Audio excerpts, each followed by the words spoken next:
Uma alimentação balanceada e rica em nutrientes é um dos pilares para uma vida saudável. Essa regra vale para todas as pessoas com deficiência ou não. Apesar disso, em alguns casos são necessários alguns cuidados especiais. Quem vai conversar comigo hoje é a Carla de Castro, nutricionista, especialista em distúrbios do neurodesenvolvimento. Seja bem-vinda, Carla. Tudo bem com você? Olá, pessoal, tudo bem? Obrigada pelo convite. Estou ótima, estou bem feliz de estar participando desse quadro com vocês. E é exatamente isso que você falou. Uma alimentação saudável cabe para todo mundo em qualquer circunstância. Não aquilo que nós falamos antes de começar o programa, né? Torresminho. Torresminho só de vez em Só de quando. vez em quando. Carla, qual é a diferença de necessidades de nutrição de uma pessoa com deficiência e uma pessoa sem deficiência? Então, na verdade, eu sempre gosto de abordar uma fala que é a seguinte: a alimentação saudável ela é para todo mundo.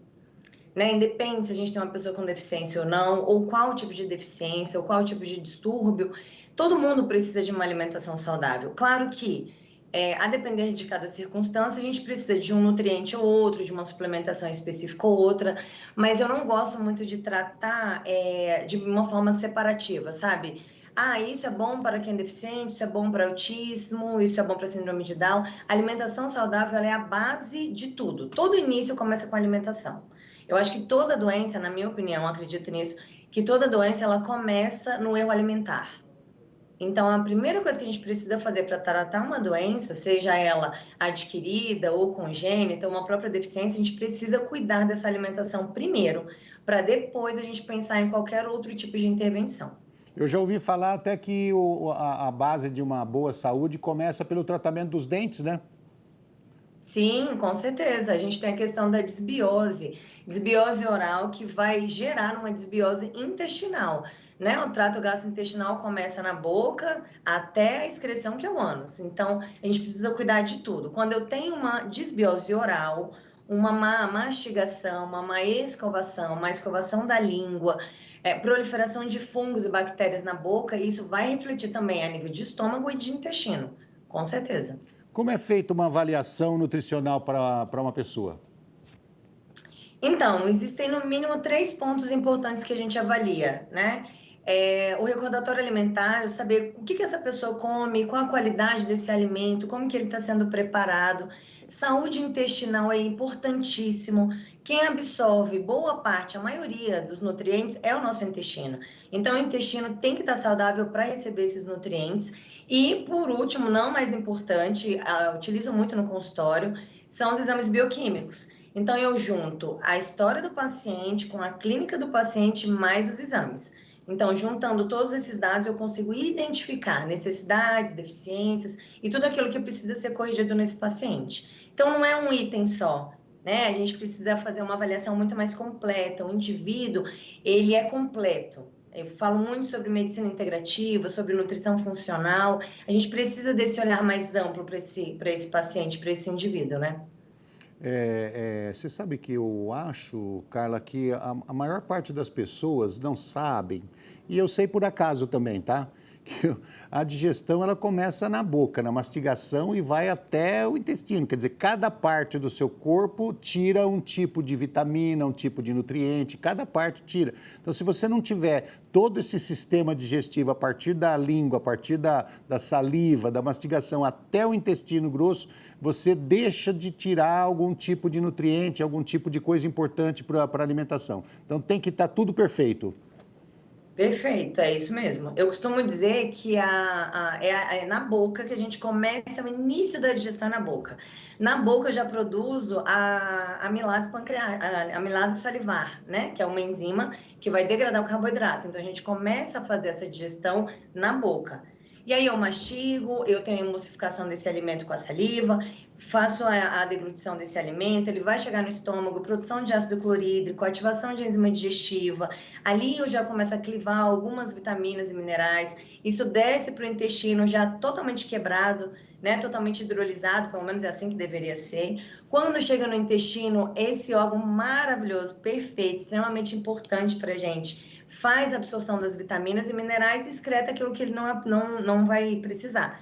E a água também é absorvida lá no intestino grosso. Só Então, uma. todo esse Pode falar. processo, ele é muito importante. Só uma E as observação. pessoas não dão atenção. É isso que eu percebo. Só uma observação para que as pessoas consigam assimilar e conhecer mais com o nosso programa, que é esse o nosso intuito. Eu já vi pessoas que estão comendo e pega aquela garfada, ou às vezes aquela colherada de comida, e põe na boca e engole direto, mas não dá uma única mastigada. E você vê a pessoa joga comida lá para dentro da garganta e come direto. Quer dizer, isso aí a pessoa vai perder uma grande parte das vitaminas da alimentação e vai ficar deficiente em algum momento, não é isso? Deficiente nutricional, que eu estou dizendo. Não, perfeito, perfeito. O que acontece? O nosso corpo é perfeito, né? A boca com dentes, com língua, com mobilidade, é exatamente para isso. A gente precisa começar a fazer a quebra desse alimento na boca.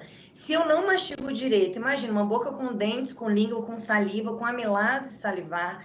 Se ela não fizer o trabalho dela, esse alimento vai chegar no estômago de uma forma inteira ainda. E ele não deveria, ele já deveria chegar lá em partes quebrado, em parte metabolizado, em parte hidrolisado. Então, quando o indivíduo engole esse alimento sem mastigar direito, ele aumenta o trabalho do estômago. E aí, às vezes, não tem um ácido clorídrico adequado, porque depende de vários fatores, inclusive baixa de vitaminas e minerais, diminui a produção de ácido clorídrico e enzima digestiva. Então, eu não consigo fazer a digestão adequada desses alimentos. Esses alimentos vão chegar inteiros ou parte deles no intestino. O intestino ele não reconhece alimento, o intestino reconhece nutriente. O nutriente é o que está dentro do alimento saudável.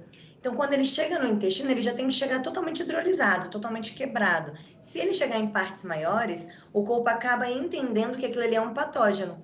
E aí, o que ele faz? Chama todo o nosso sistema imunológico para combater aquele pseudopatógeno. Assim que começam as reações autoimunes e alérgicas. Então, se alimentar mastigar adequadamente é importante para evitar um processo de doença autoimune e alergia alimentar? Sim. É uma preguiça burra. A qualidade é importante, mas a digestão também é importante. É uma preguiça burra. O cara tem preguiça de mastigar e bota o estômago para trabalhar. Exato. Não, se a boca com dente não está resolvendo, imagina o estômago, né? Como é que ele vai resolver? E aproveitando o seu gancho, outra coisa que é muito importante falar, eu quero frisar aqui, é o consumo de bebidas durante a refeição. Esse é um problema muito sério. Eu pego desde criancinhas de 2, 3 anos, que já têm esse hábito, como adultos que fazem isso conscientemente. Pensa, o nosso estômago, o nosso corpo, ele já produz ácido clorídrico na concentração adequada. Ele vem perfeito, né? E as enzimas digestivas também. Quando eu começo a fazer um processo de alimentação, eu ativo as enzimas digestivas através do ácido clorídrico. Quando eu coloco esse líquido para dentro, quando eu ingiro um líquido, eu estou diluindo meu ácido clorídrico. Sim. Então, o ácido clorídrico, ele perde a capacidade de fazer aquela digestão no 100% que ele deveria, na plenitude. Ele vai chegar, sei lá, 70%, 80% da capacidade total. Essa digestão é dificultada? Sim. Eu vou ter um prejuízo na digestão dos alimentos? Sim. Então, é extremamente importante a gente evitar os líquidos durante a refeição. O líquido ele tem que ser ingerido fora das refeições. Pelo menos meia hora antes e meia a 1 hora depois da refeição. Justamente por conta desse processo. Para uma alimentação ideal, quais os alimentos que você considera indispensável? Então, a gente precisa ter um equilíbrio, né? A gente tem os macronutrientes, que são os carboidratos, as proteínas e as gorduras. Carboidratos, a gente fala dos tubérculos, arroz, feijão, macarrão, a gente está falando de uma batata doce, mandioca, de frutas, isso são carboidratos. Gorduras, a gente tem, a exemplo, as carnes, que também são ricas em gordura, frutas, por exemplo, abacate, coco, a gente tem o azeite, tem as castanhas, e as proteínas, que são as carnes, né? As proteínas animais, Ovos entram também e algumas proteínas vegetais que a gente tem na nossa alimentação, como, por exemplo, o feijão, a lentilha, o grão de bico, que são exemplos de proteínas vegetais. Fora os micronutrientes, que são as vitaminas e minerais que estão embutidos nesses mesmos alimentos que eu acabei de falar. Uma alimentação adequada, ela junta tudo isso.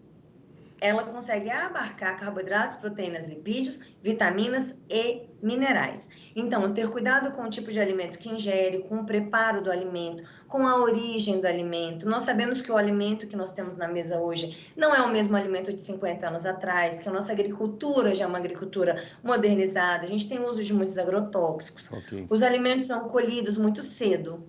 Então, a gente não tem a mesma qualidade desses alimentos. Optar por alimentos orgânicos é importante. Sim. Então, é um contexto geral, não só saber escolher o alimento, mas a qualidade desse alimento.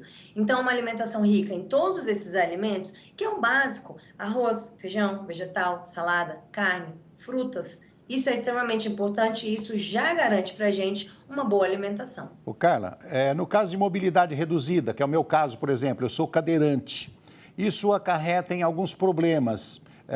Existe uma alimentação diferenciada que pode contrabalancear, ajudar, no caso que eu fico sentado a vida inteira. Existem problemas acarretados por estar sentado, e qual a alimentação ideal para me ajudar? Sim. O que acontece? Organicamente, quem está numa situação como essa tem um trânsito intestinal prejudicado, porque você não tem um peristaltismo da mesma forma. O caminhar ajuda nesse processo de peristaltismo. Então, uma pessoa que está sentada toda a parte do tempo, a maior parte do tempo ou toda ela, acaba tendo esse trânsito dificultado. Como é que nós trabalhamos com isso? Um equilíbrio entre o consumo de fibras, e as fibras a gente vai ter nos vegetais, nas saladas, nas frutas, vegetais crus e cozidos, e quantidade de água. Mas é muito importante a gente se atentar também à qualidade dos alimentos, como, por exemplo, o glúten. É a proteína do trigo. O glúten, ele compete uma característica ao nosso intestino de má funcionamento. Então, todas as pessoas que têm alteração gastrointestinal, é importante que elas se atentem ao consumo do glúten. Na minha prática, como nutricionista funcional, eu sempre sugiro a retirada do glúten. Porque o glúten é uma proteína grande de difícil digestão, então naturalmente ela já vai trazer alguns desconfortos para algumas pessoas mais, outras menos, como gases, distensão abdominal, ela pode trazer um pouquinho de refluxo a depender de como está essa digestão. Um outro alimento que também tem a mesma característica é a caseína. A caseína é a proteína do leite, que também é uma proteína grande, de difícil digestão e que pode gerar as mesmas consequências do consumo do glúten. E eu não estou falando de processo alérgico e nem de hipersensibilidade alimentar, eu estou falando de ter habilidade ou não para fazer a digestão desses nutrientes. Então, nessa população específica, uma alimentação livre de lácteos e livre de alimentos que contenham glúten, como por exemplo o trigo, é muito benéfica.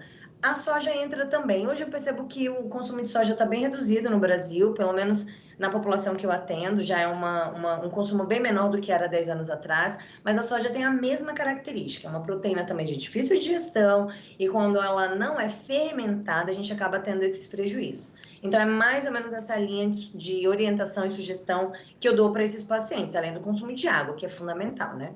Ok. Nós vamos para um rápido intervalo e voltamos já já.